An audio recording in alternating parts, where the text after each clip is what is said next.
Kemi Adetiba is back after making Nigeria's biggest family entertainer and showing us how it's done, and then making Nigeria's highest grossing thriller and showing us how it's done. She is now back with this highly anticipated series, To Kill a Monkey. I mean, we've been waiting for this for the past 2 years.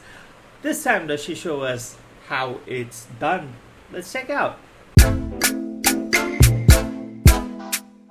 Well, to begin with, I'm so glad I got to see something from Nollywood on Netflix without using VPN. Well, luckily, this was a global release. Now, that may be because this movie has been in the talks for the past 2 years. But I hope we get to see a lot more Nollywood, coming out on Netflix globally. To Kill a Monkey is an 8-episode series that revolves around Efemini, a normal man struggling to make ends meet. He comes in contact with an old friend, Ogos, who is into cybercrime. And parallelly, a woman from the cybercrime division loses her job after a personal tragedy and the toll it takes on her. And later, she tries to find her way back in.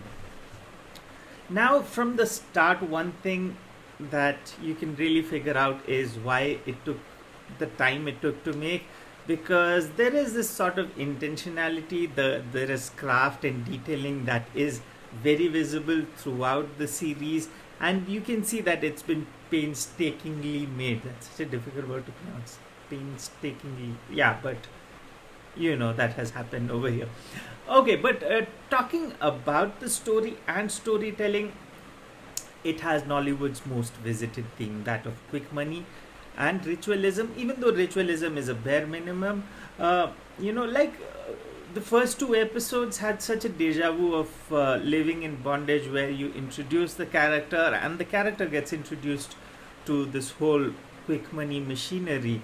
But even though there is a lot of familiar territory in the series, the quality of writing is such that there is still a freshness and there are unpredictable twists here and there, and that does keep you engaged nonetheless. For an 8-hour long series, it's actually commendable how they decided to not delve into too many subplots, and they kept it around the 3 main characters. That way, exploring the characters and the situations in more depth. And in terms of the themes the series touches, besides the common ones, of course, there's poverty, there's victimhood of circumstances, power play, ritualism, all those things that we're used to seeing. But despite that, I do find it interesting how they got into themes like the sexual exploitation of men and mental health struggles. So a big thumbs up for that as well. And the series has instances that hit you in the gut. Some scenes that are really well written. For example, when Ife has newly born triplets and he gets to know that one of them could not make it, he cries and says, "God forgive me." And later on, he reveals that he was asking for forgiveness because he was actually relieved that he had one less mouth to feed. So, there are these powerful moments and dialogues that really work for the series. In terms of the thrill quotient, though, I would say that, the series does have its moments, and really good ones. There are really good thrilling moments, there are really good twists, but then those are spread out. Those are far and spread out. They're not. It's not back to back.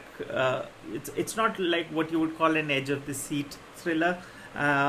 It's not what you would expect from someone who made The King of Boys, but then and also somehow melodrama takes precedence over thrill and action, though it looks like that was what the series was aiming for. So it's not a misfire, it's maybe a wrong expectation on my behalf, is how I would look at it. Now, one thing that the series does well is the ending, which can be considered an epilogue, probably. So the series of reveals that unfold is brilliant, and it's something that has been lacking in Nollywood. So Kemi Adetiba does show how it's done. Technically, the movie is a treat to watch. The cinematography, the production design, the editing, it's all top notch. And Oscar Hemen Aka's music, boy, I mean, it should be on Spotify. And I just got to know that Oscar Hemanaka, I hope I pronounced his name right. Turns out he is Kemi Adetiba's husband. I mean, what a talented family. Talking of talent, performances.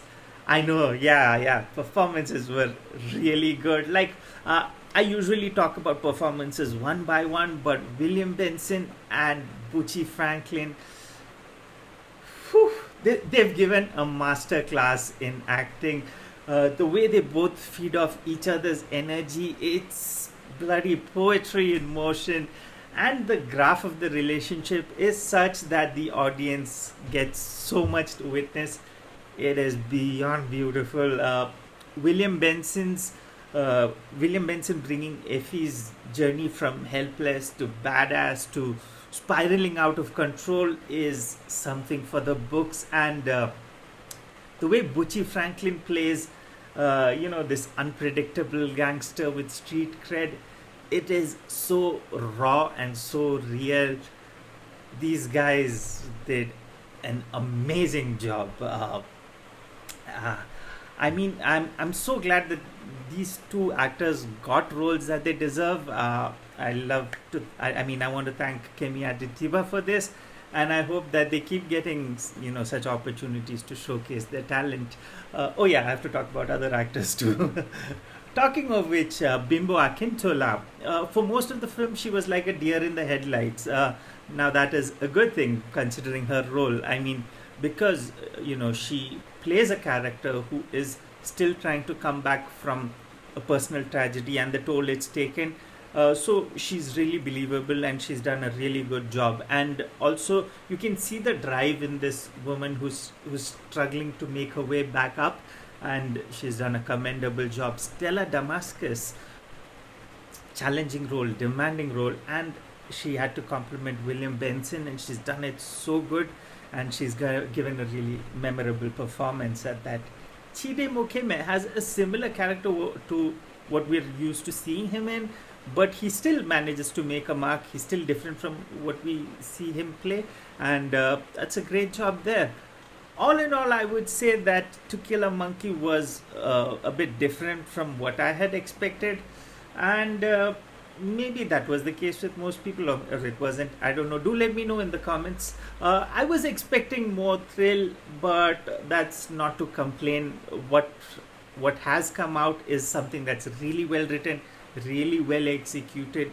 There are heightened emotions, there is drama, there is thrill, and it is worth spending the 8 hours. So I would say that if you have not seen it, you definitely should. And if you have, let me know. Yeah, that's it. Do like, share, comment. Till next time, this is me, Nollywood Fellow, saying bye.